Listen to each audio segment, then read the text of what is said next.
Hello, Kissable Misters, it's your Bobby3, back with another kicking action figure review. Today we are looking at more Power Rangers. As I said, I kinda just want to do a bunch of Power Rangers right now. The franchise is effectively dead, so I don't know, I just... I feel like I really want to do some Power Rangers content. So today, we are looking at the Beast X King Red Ranger from Hasbro's Power Rangers Beast Morphers line. Now, as much of a right as I have to be mad at Hasbro for burying the franchise that they seemed to have such a good start with, I actually did like most of the figures they made, and these toy lines that they did for kids, the Beast Morphers and Dino Fury toy lines, I actually thought were really good, and I myself would have loved them as a kid, and I really like them as an adult too. Once again, screw Hasbro, how dare you do this to us, but also, these were some cool toys. And this, I believe, was a form that was going to be in the show. It was not in the Sentai. I have watched the Sentai. It's not in there. And then they took it out of the show, probably for, like, cost-cutting reasons. But I guess they'd already started making figures, because then they gave us this guy. And to be honest, I think that's really cool. There's been a lot of toy lines. They did it a lot in my youth with, like, Batman and stuff. And I still see it with Spider-Man and things. But one franchise that really stands out that did it a lot was Iron Man, where they made concept series toys, a lot of which I've reviewed on this channel, where it was just armors that the toy creators made up for Iron Man. That was really cool, and I would love if they did that with Power Rangers, a concept series of different forms and stuff. That would be so rad, especially for Mighty Morphin, whose form changes. They're metallic now, you know? Plus, Playmates is probably only going to do Mighty Morphin, in all honesty, so, oh well. So I'd really like it if they gave us Cosmic Fury toys. Anyway, our Beast X King Red Ranger. He's pretty cool. He's the regular Red Ranger, but he has this, like, Beast X armor, so it's just the regular Red Ranger sculpt with this armor over the torso, and then new arms below the elbow. And it's pretty cool, articulation-wise, side to side on the head, a good wobble, a little bit of up and down, in and out, forward and back on the arms. His armor hinders a little, but not as much as you'd probably expect. Elbow bend and swivel, in and out on the legs, forward, but not really back because of the hard plastic bussy. Knee bend, rotation, and we're kosher. It's not that much, but it's enough for kids to have fun and for adults to pose them up a little. No Lightning Collection or SH Figure Arts articulation, though. Detail and paint is pretty good. My last review was the Beast X Yellow Ranger, who had, like, a lot of quality control issues. This guy doesn't have that. His paint is actually very clean and nice, and I like it a lot. The inside of his joints here, as you can see, are a different color. They're, like, gray, but I actually think that makes the figure look a little more unique in a way. And it almost adds something to him, interestingly enough. Pretty cool. You can see the Beast X is based on that new Zord he got. I think it's supposed to be more of a Shisha than a lion. I don't remember. Oh, I might be thinking of the King Caesar homage from Ultraman Geed, now that I'm thinking about it. It's hard to remember. There's so much Toku out there. I gotta keep it straight in my head, you know? And keeping things straight is not my specialty. Anyway, let's get into accessories. He has some pretty cool ones. He has this sword, which initially just looked like a recolored version of a sword that we've gotten with a Red Ranger before, but it's actually a new sculpt, which is very cool. These figures in this line usually hold their weapons pretty well. Ta-da! So even if he's violent with it, that'll work. Also, a brand new both sculpted blaster. Completely different from the other blaster that he uses when he's in the Zord cockpit. Also holds that incredibly well.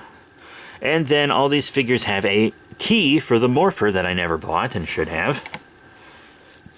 I actually like these keys. I think it's a cool gimmick. It was not in the Sentai, but I think that's one reason that Sentai is super underrated. It's because it didn't have all these gimmicks and stuff that they could merchandise.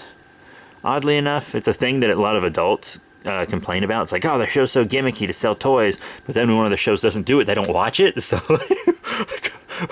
I know so many people that just skipped it and went straight to Kyoryuger, even though Kyoryuger was incredible. But yeah, you put this in the Morpher and it makes sounds so that you can transform. But one feature that I think is really cool is it also acts as an accessory for the figure itself. So even if you don't have the Morpher like me, then you can use it on this toy, like as a blade. That's cool. That's a good idea. See, Hasbro, you started out so effing strong. Alright, now let's get into size comparisons for our Beast X King Red Ranger here. First up, I want to show him with a Lightning Collection figure. And I was going to show him with something I've reviewed recently, but let's show him with the figure that's going to be our next review. Kind of a sneak peek for you guys, huh? It is the Power Rangers Lightning Collection SPD A-Squad Green Ranger. It was a Best Buy exclusive. As you can see, Green Ranger here is much bigger than our Red Ranger. Of course, this Red Ranger was a very young adult, like kind of almost right out of high school age kind of adult, like early college age, and I believe this Green Ranger to just be a fully grown man, 30s or 40s. We didn't get terribly much info on the A-Squad Rangers during the show. They went missing at the beginning, and then when they came back, they weren't around for very long. No spoilers beyond that.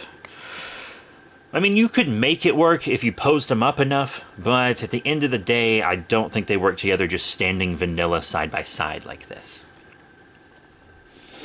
Of course, there's also the Japanese lines from the Sentai.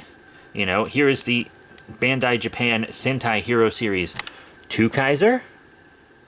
Very cool. I actually really want to watch this Sentai.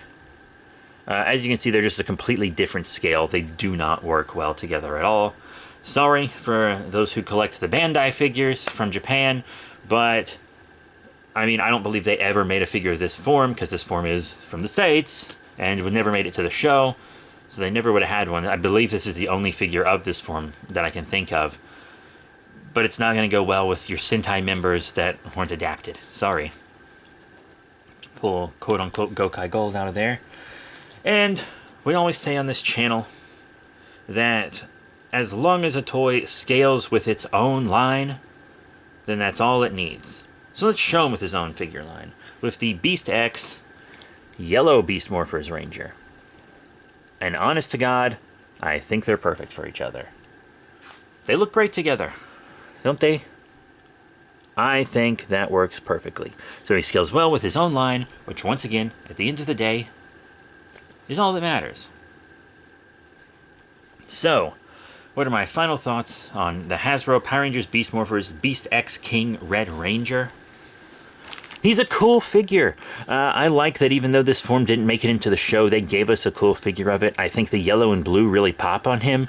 Plus, yellow and blue are his other team members' colors, so it's almost like a kid playing with it could pretend that it's a combination, kind of a Triassic Ranger type thing, where the other Rangers had to put all their power into the Red Ranger to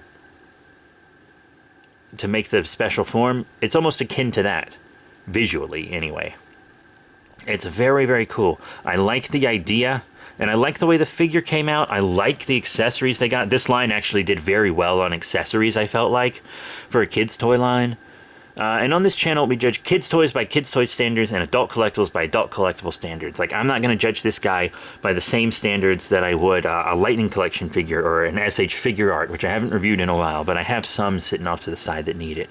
A couple Kamen Riders and an Ultraman. By the way, if you're a Power Rangers fan and you haven't checked out Ultraman or Kamen Rider, I highly recommend you do so, because they're very available in the States now, especially Ultraman. But I think he's a fun figure.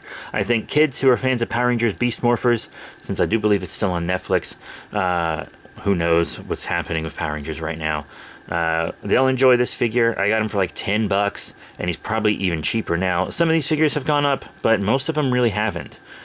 So that's it. Thank you all very much for your support. Remember to rate, comment, and subscribe. Check out all the cool links in the description below, Facebook, Twitter, etc. And join us next time for our SPD A-Squad Green Ranger review. That's it. Thank you all once again. See you all next time. Bye for now.